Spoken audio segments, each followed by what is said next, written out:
సమయానికొచ్చారే. నిలవేణి, మీ నాన్న అమ్మమ్మ వచ్చి చాలా మంచి పని చేశారు. ఎందుకమ్మగారు? మీ కూతురు విడాకులు తీసుకోబోతుంది కాబట్టి.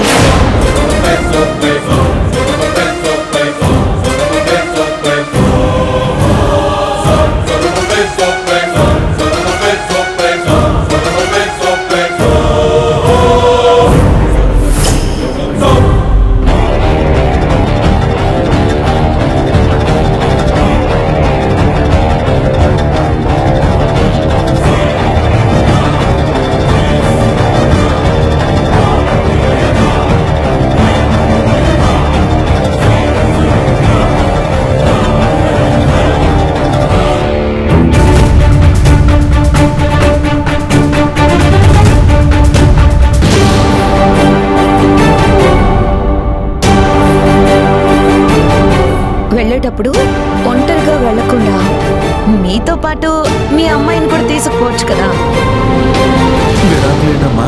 నీలవేణి, ఇంకా మీ నాన్నకి విషయం చెప్పలేదా? ఇలాంటి విషయాలు దాచుకుంటారా? నీలవేణి, నువ్వు విడాకులు తీసుకోవడం ఏంటమ్మా? ఏమైనా పొరపాట్లుంటే సర్దుకుపోవాలి. చిన్న చిన్న గొడవలొస్తే చూసి చూడనట్టు సర్దుకుపోవాలి. అంతేగాని ఇడిపోయేంత వరకు వెళ్తారా? అయ్యా పెద్దయ్యా, ఏంటయ్యా ఇదంతా? విడాకులు అంటున్నారు, నీలవేణి తీసుకెళ్ళిపోవాలంటున్నారు.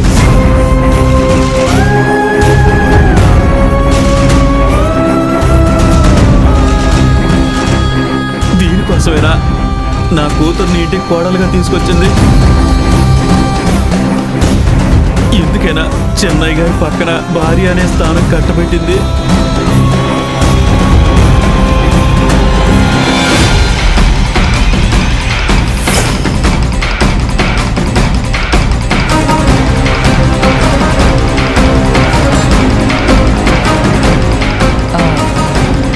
బాధ నాకు అర్థమవుతుంది, కానీ పరిస్థితులు వాళ్ళిద్దరూ కలిసి బతకడానికి సహకరించట్లేదు.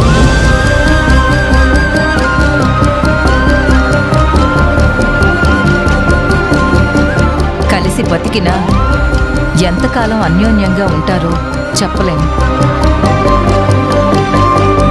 అందుకే వాళ్ళిద్దరి నిర్ణయాన్ని గౌరవించాల్సి వచ్చింది. ఏంటమ్మా ఇద్దరు నిర్ణయమా? అంటే నీలవేణి కూడా విడాకులు కోరుకుంటుందా?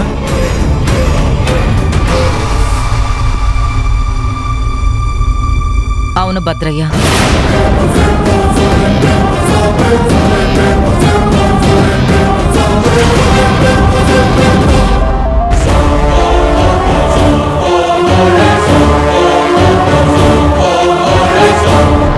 లేకపోతే ఇద్దరిని మేం మాత్రం విడిపోనిస్తామా? అమ్మ నీలవేణి, అమ్మగారు చెప్పింది నిజమేనా? నువ్వు కూడా విడాకులు కోరుకుంటున్నావా? నువ్వు కంగారు పడకు నాన్న, నేను చెప్పేది విను. ఏంటమ్మా ఇది? వీళ్ళంతా కలిసి నిన్ను అమాయకురాలు చేసి ఆడుకుంటున్నారు.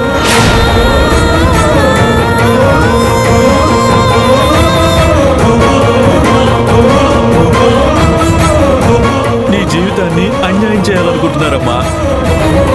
దయచేసి విడాకులు తీసుకోకు.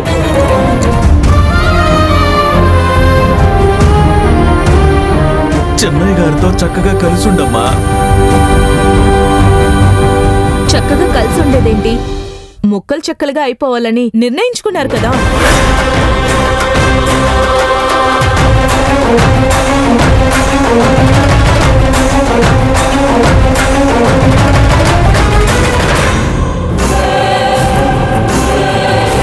చూడండి, వాళ్ళు విడిపోదామని నిర్ణయించుకున్నారు, విడిపోతున్నారు.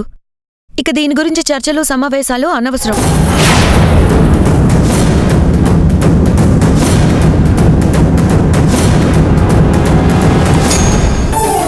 అర్థమైందా? అసలు చెన్నై గారు ఎక్కడ? చెన్నై గారితో మేము మాట్లాడాలి. ఆయన ఏమనుకుంటున్నారో మాకు తెలియాలి. చెన్నై గారు, చెన్నై గారు.